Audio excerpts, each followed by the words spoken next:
الله أكبر الله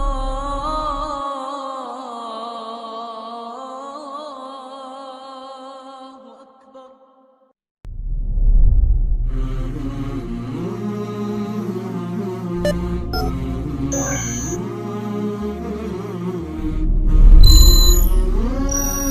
أنا طبعا يعني كنت محب للقرآن جدا.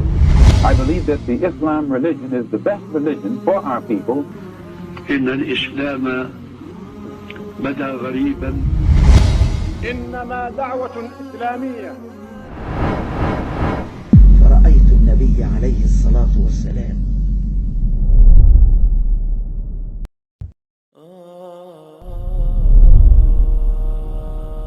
The author of outstanding publications, numbering approximately 100 books and 1,000 essays, which have since been reprinted and translated into many languages.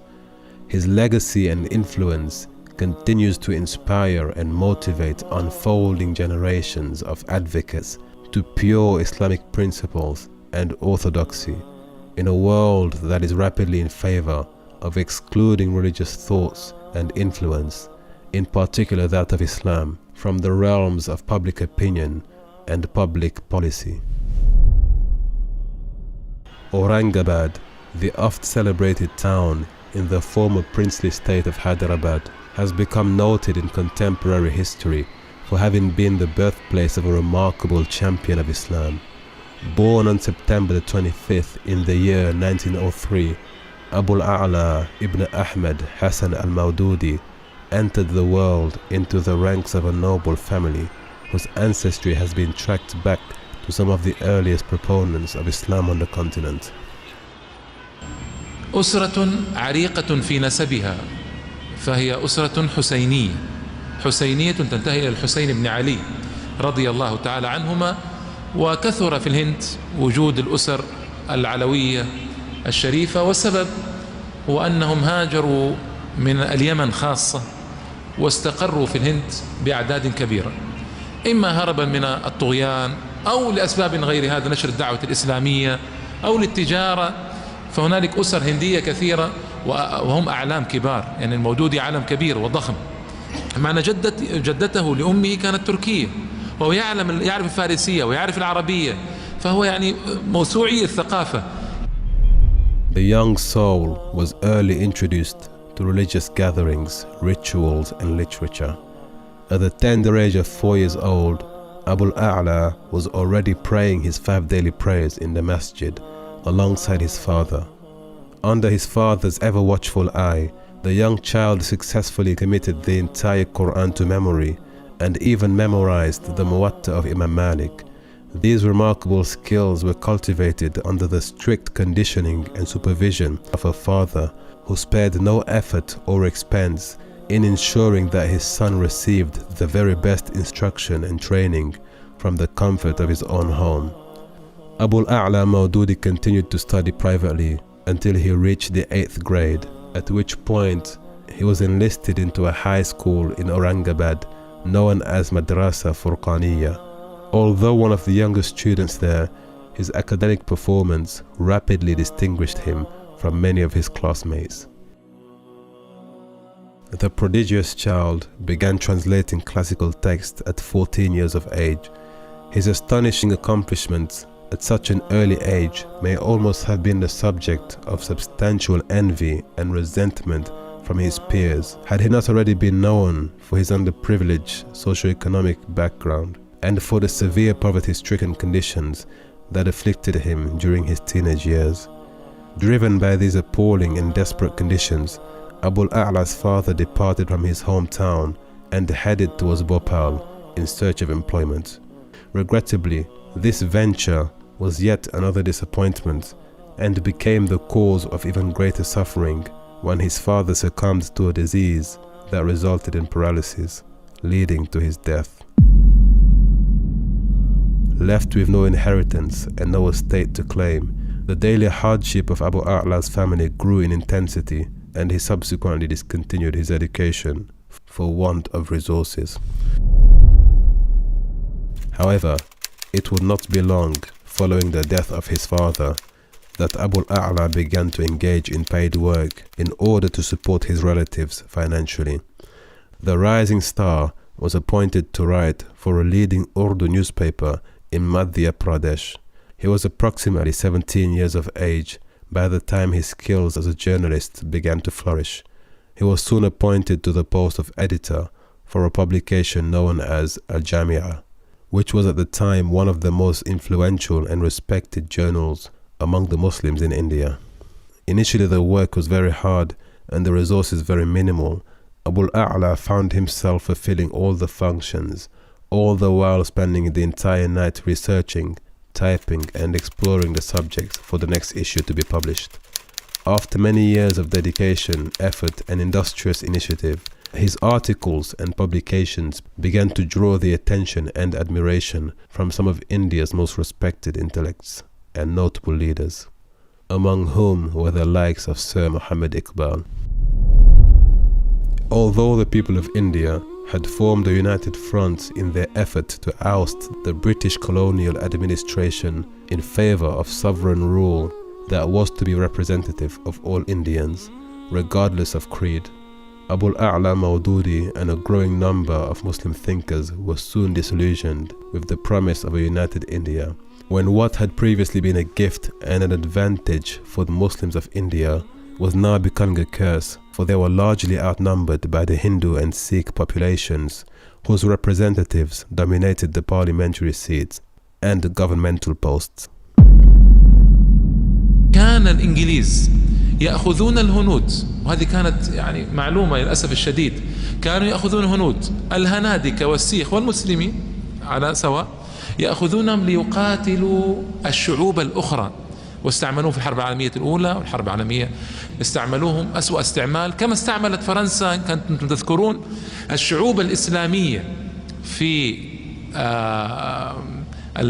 تونس والجزائر والمغرب ضد بعضها البعض، فكانوا يتجندون ضمن الجيش الفرنسي، فكانوا يأخذون التونسيين إلى الجزائر ويأخذون الجزائريين إلى المغرب، وهكذا يفعلون. لذلك كان التخلص من الاستخراب الإنجليزي مطلبا وطنيا كما يقال، والمودودي طبعا شارك في هذا ولا شك. كان بعد خروج الإنجليز ابتدأ الهنادكة في مضايقة المسلمين الذين كانوا معهم يدا واحدة، وساعدوهم وعلى إخراج المستخرب، ووقفوا معهم وقفة رائعة، فكان جزاؤهم كما أسلفت جزاء سنمار. بدأوا يضايقونهم وبدأوا يذبحونهم ويقتلونهم، كما هو معلوم إلى الآن في الهند المذابح تجرى يعني على إخوان المسلمين ليل نهار. He spent much of his time in the 1920s in the translation of classical Islamic texts into the English language, as well as authoring his own essays and literature in Urdu. Perhaps one of his most notable work during that period came in the wake of a popular rhetoric against Islam and the claim that Islam was spread by the sword. Abul A'la wrote his famous book, Jihad in Islam, wherein he explains the rules and principles of true jihad and demonstrates that Islam was spread far and wide by noble and exemplary means. The book was published in the year 1930 and became an instant classic across the Muslim world. It was highly acclaimed by Sir Muhammad Iqbal and Maulana Muhammad Ali Jawhar, as well as Sheikh Hassan al-Banna of Egypt. In the year 1938, Abul Al-Maududi met with one of India's foremost intellectual leaders, the much revered and oft-celebrated poet Sir Muhammad Iqbal. This auspicious encounter and meeting of great minds resulted in an invitation being extended to Abul Al-Maududi to migrate to East Punjab, where his skills and experience would be of great service to the establishment and management of a newly established Islamic center called Darul Islam. Maududi accepted Iqbal's invitation, and very soon he migrated there with his family. Regrettably, Abul A'la's project was prematurely disrupted when a dispute erupted with his landlord concerning Abu A'la's firm condemnation of nationalism, resulting in his expulsion from East Punjab. He subsequently moved his entire team and the project to Lahore, in 1939. However, Abul A'la was hired and then fired by the Islamia College of Lahore within just a short period of less than a year, resulting directly from his political views. Finally left with little alternative but to branch out on his own, Abul Al-Maududi established his own association in August 1941. From the very beginning, the party had a registry of no more than 75 members, many of whom were scholars and influential figures in Muslim India. The association was in essence a Muslim think tank, and at the head of it was Abul Al-Maududi, the founding father, chairman and chief ideologue, who spent much of his time working towards the development and advance of the organization. Maududi's new organization was timely and necessary, as the mounting ethnic tension in India had reached its peak in 1947. A partition between India and the newly established Islamic Republic of Pakistan, resulting from the effort led by Sir Muhammad Iqbal and realized by Muhammad Ali Jinnah. Abul Al-Maududi, like many Indian Muslims, had thereafter left India in order to settle in Pakistan. However, the transition was not without its trials and horrors. Upon his arrival in Pakistan, the charismatic and outspoken advocate for Islam began to call upon the newly elected government of Pakistan to establish a fully Islamic system of governance. The delayed response and somewhat dismissive attitude of the social ruling party agitated and concerned Abul A'la, who resorted to open criticism and opposition to the nationalistic and semi-secular policies favored by the successive governments of Pakistan. This was perceived by him to be a betrayal of the founding principles for which Pakistan was established, and greatly at odds with the principles and vision of its most outstanding champion, the poet-philosopher Sir Muhammad Iqbal, whose ideas and convictions were understood and shared by Abul A'la. Notwithstanding the validity and relevance of Abul A'la's arguments, Pakistan's political elite decided to silence and punish any and all dissent by imprisonment. Abul Al-Maududi was not spared in this turn of events, and he experienced frequent arrest and imprisonment. His political efforts resulted in many arrests and prison sentences, leading to a death sentence in the year 1953. Abul A'la famously refused to recant or plead for mercy when faced with the opportunity to seek pardon in court. His family supported him through the entire ordeal, and the growing support from the Muslim community resulted in his ultimate release from prison. ليس العيب يا إخوان يخطئ الإنسان، فإن أبا الأعلى أخطأ فهو بشر، ما منا من أحد إلا ويخطئ ويصيب إلا النبي صلى الله عليه وسلم، فهو معصوم من الخطأ صلى الله عليه وسلم. أما باقي البشر وسائر البشر كلهم يخطئون، فلا شك أن هذا الرجل الكبير كان له أخطاء فهو بشر، إنما كان داعية مثقفا روحه مشربة بحب الإسلام، وكان على اطلاع شرعي لا بأس به، فحفظ الموطأ إمام مالك وتلقى عن بعض المشايخ، لكن لم يكن عالما شرعيا على هيئة علماء الهنود. أنا قلت لكم أن الرجل له أخطاء ليس بمعصوم، لكن على الأقل أثر تأثيرا رائعا في جيل الصحوة، وإلى اليوم نقرأ كتبه ونترحم عليه ونذكره بخير. فالرجل لم يكن عالما شرعيا، لكنه كان مثقفا داعية كبيرا، أشربت روحه حب الإسلام والعمل لدين الإسلام، فأنتج إنتاجا رائعا، أنتج إنتاجا ما لم ينتجه آلاف العلماء. وهذه الشهادة من أبي الحسن الندوي، وهي شهادة رجل كبير يقول: ما أعلم أحدا أثر في الجيل المعاصر تأثير الأستاذ أبي الأعلى المودودي عليه.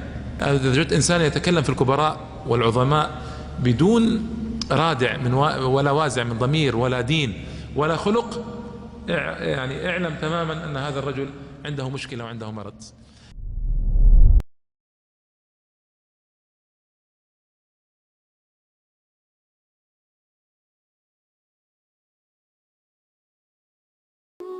Abul Al-Maududi spent much of his life in the service of Islam. He suffered harm, poverty, rejection, and imprisonment for his principles, yet his efforts were not the least hampered by these trials and tribulations. His eloquent command of the Urdu language, coupled with his fluency in Arabic, Persian, and English, made him a powerful and charismatic orator when he journeyed abroad to visit and lecture in many Muslim countries. He also participated in many international conferences while he was visiting ancient sites in Saudi Arabia, Jordan, Jerusalem, Syria, and Egypt between 1959 and 1960, where he would conduct careful surveys and study into the geographical locations mentioned in the Quran. Abul Al-Maududi's intellectual abilities earned him much admiration and honor in the Holy Land. He was thus chosen to be a founding member of the Islamic University of Al-Madinah in 1962, where he would also serve on the advisory committee as well as serving on the original academic council. In Mecca, Abul Al-Maududi was elected to join the committee of founding members for the Muslim World League, while he also served on the board of Academy of Research on Islamic Law in Medina, as well as being a recognized member of the International Supreme Council of Mosques. Maududi's contribution to Islamic revivalism in the 20th century was ceremoniously recognized in 1979 when he was presented with the prestigious King Faisal Award for service to Islam. وكم من الليالي مرت عليه لفقره الشديد ما يجد إلا العدس والماء. هذا الأكل، العدس والماء في أيام طويلة من حياته. ويحكي عن نفسه يقول: كنت آخذ كسرة الخبز الجافة وأذهب إلى النهر فأبلها حتى تطرى وآكلها لأسد بها جوعتي. كانت ثيابه مهترئة، ما يملك رجل فقير ما يملك أن يشتري ثيابا جديدة، كان يأكل هكذا وثيابه هكذا. لكن انظروا إلى عطائه، العطاء الذي يتردد صداه في جنبات الزمان إلى أن يرث الله الأرض ومن عليها. المودودي اليوم أجيال تتتلمذ على كتبه، اتفقنا أو اختلفنا معه أبدا، فأجيال تتتلمذ على كتبه تستفيد من علمه بتقدر بالملايين.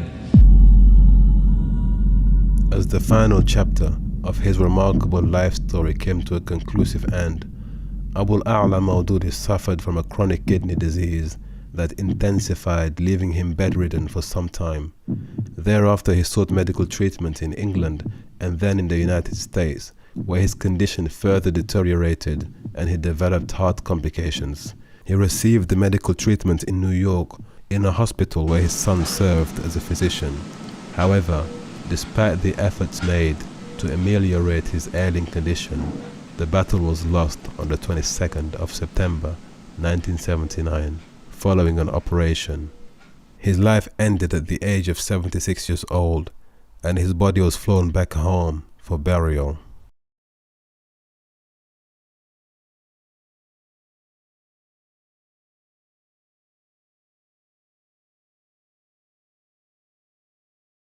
मक्का मुअज़्ज़मा के वहाँ ये कहना कोई आसान काम नहीं था कि आदमी खड़े होकर साफ साफ ये ऐलान करे कि मैं मुसलमान हूँ। ये बात कहने के मानी ये थे कि गोया आदमी दरिंदों को दावत दे रहा है कि मेरे ऊपर हमलावर हो जाओ। इस बात को पेश नजर रखकर देखिए, पहली बात ये फरमाई कि बेहतरीन कौल उस शख्स का है जो अल्लाह की तरफ बुलाए। दूसरे अल्फाज में एक दाई हक की खुसूसियत यह है कि उसकी दावत अल्लाह की तरफ हो, कोई दुनियावी गर्ज उसके पेश नजर न हो, न कौमी, न वतनी, न खानदानी, न किसी किस्म की मादी गर्ज, कोई दूसरी गर्ज उसके पेश नजर न हो, खालिस अल्लाह की तरफ दावत दे। और अल्लाह की तरफ दावत देने का मतलब सीधा सादा ये है, अगर आदमी कुरान मजीद पर निगाह रखे कि अल्लाह की तौहीद की तरफ दावत दी जाए, इस बात की तरफ लोगों को दावत दी जाए कि किसी की बंदगी, किसी की इबादत, किसी की परस्तिश खुदा के सिवा न की जाए, किसी से खौफ और तना खुदा के सिवा न रखा जाए, और खुदा ही के अहकाम और उसके फरामीन की इताअत की जाए, اسی کی رضامندی، اسی کی خوشنودی حاصل کرنے کے لیے تمام کوششیں کی جائیں، اور آدمی دنیا میں جو کام بھی کرے وہ یہ سمجھتے ہوئے کرے کہ میں کسی کا بندہ ہوں اور اس کے سامنے مجھ کو جا کر جواب دہی کرنی۔ خدا کی طرف دعوت دینے کا مختصر مفہوم یہ ہے جو قرآن سے معلوم ہوتا ہے۔